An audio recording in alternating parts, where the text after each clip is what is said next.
Time, I call the honourable member for Fadden. Thank you, Mr Deputy Speaker.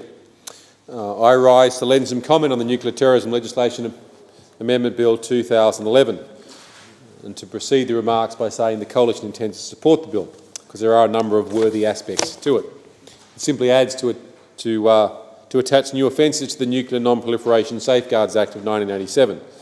This will simply be accomplished by implementing the new provisions outlined in the Convention for the Suppression of Acts of Nuclear Terrorism, otherwise known as the Nuclear Terrorism Convention. It is ostensibly a multilateral treaty, which of course makes it open for each nation to ratify it. It's designed to promote judicial and constabulary cooperation in order to prevent, investigate and penalise criminal acts in relation to the Convention's intended purpose. As some would already be aware in the House, Commonwealth legislation already implements most of the Nuclear Terrorism Convention obligations. This legislation simply seeks to ensure that all criminal offences provided for in Article 2 of the Convention are appropriately covered by the application of Commonwealth legislation. The amendments contained in the bill create new offences in the areas of possessing radioactive material or a device considered under the Convention to be a nuclear explosive device that would emit radiological material that may cause death or serious bodily harm or damage the property or environment. Making such a device as prescribed under the Convention, using or damaging such a device, including threatening to do so, demanding another person creates radioactive material, device or nuclear facility, and demanding a person allow a third party to access or control such facilities, devices or materials. It's important to note that the bill doesn't criminalise the lawful possession and use of radioactive material.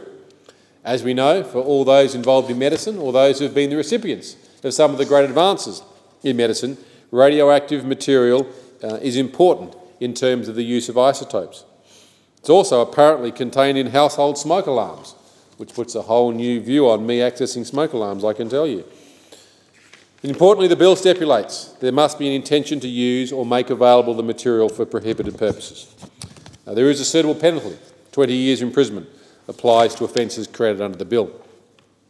It is important to note, though, that there are provisions that protect Australian Defence Force ADF personnel from prosecution when they act in accordance with the duties normally required of them and in the defence of the nation's interests. And this is, of course, in line with the Nuclear Terrorism Convention, which itself does not govern the actions of armed forces during armed conflict. Naturally, the exemption doesn't apply to Australia's military forces if their activities are not related to their duties and to their work in securing Australia's national interests. Quite simply, if you're a soldier, sailor or airman or woman and you are acting unlawful, then you'll be liable for prosecution under the terms of the bill, as you should for any unlawful activity. It's a sensible measure. But it's important to reiterate, and I personally support it as the Shadow Minister for Defence Personnel, Science and Technology, it's important to reiterate that this bill specifically precludes ADF members being liable for prosecution when undertaking what can broadly be termed as their normal working duties. It's sensible and it ensures our defence personnel are provided with the legal protection they need in carrying out the lawful general orders they need in the prosecution of armed combat. We support the bill. It makes measurable sense. The protections required in terms of military personnel are sound. If we cast our eye, though, to the use or possible use of nuclear material within terrorism in general, we'll start to get a feel for why measures such as this are needed. According to the Worldwide Incident Tracking System, a database run by the United States National Counter-Terrorism Centre, as at the end of October 2010, there were almost 18,000 separate terrorist attacks across the world, 17,833. 18,000 terrorist attacks perpetuated by Islamic extremists.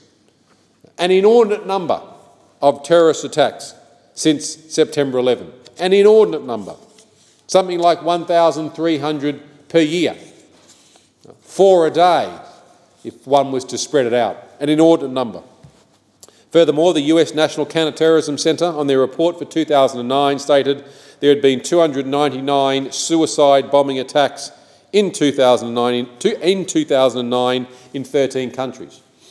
We should probably more rightly call them homicide attacks, because a suicide bomber is not seeking to kill themselves, they're seeking to use maximum bloody force to destroy as many people as possible in the closest possible circumstances. 299 suicide bombing attacks in 2009 alone in 13 countries.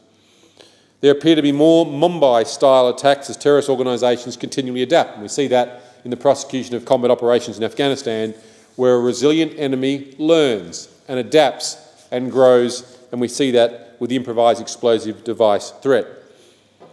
50,000 people were killed or wounded in terrorist attacks during 2009, with over 50% of victims being Muslim. Almost 18,000 terrorist attacks in the last 11 or 12 years, 300 suicide bombers in 2009, tens of thousands killed in 2009, the vast majority perpetuated by Islamic extremists, and the majority of the victims being those who practice an Islamic faith. The world sometimes truly is a screwed up place. Perhaps most importantly, we need to recall that since 2000 and since September 11, over 110 Australians have been killed by terrorist attacks. September 11, a terrorist attack in the US where 15 Australians were killed.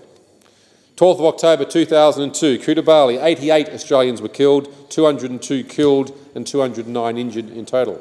9th of September 2004, the Australian Embassy in Jakarta, 9 Indonesians were killed and 150 plus injured. The 7th of July 2005, the London train and bus bombings where 1 Australian was killed and 11 injured.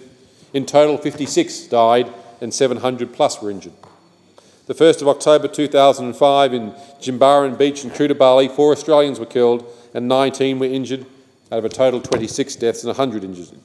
And of course, July 17, 2009, the Marriott and Ritz-Carlton hotels Jakarta, where 3 Australians were killed, 7 killed in total and 53 injured in total.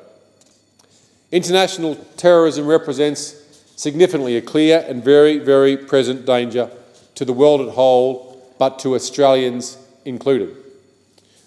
We are not isolated on our wonderful island continent in the southern part of the world, as 110 deaths in terrorist-related instances since September 11 unfortunately bear testimony to.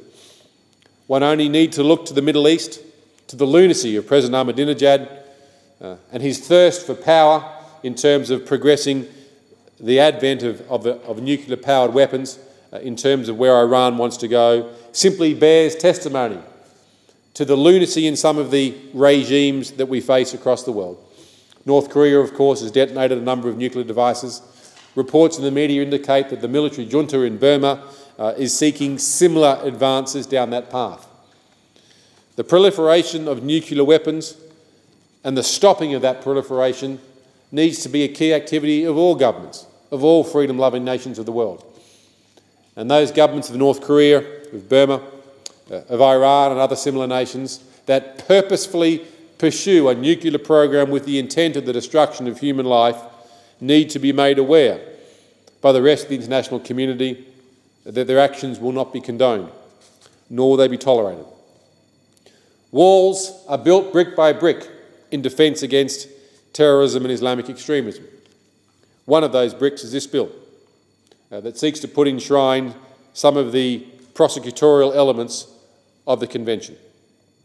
Australia, as a sovereign nation and as a member of the wider international community, will act to limit the potential damage caused by terrorists. We'll act overseas, abroad, in concern for our interests. We'll act in concert with our allies, as we do in Afghanistan and other parts of the world, and we will act on a legislative basis to ensure that citizens, residents or visitors to our country do not involve themselves in these activities. We support the government on the bill. We wish it well in its implementation.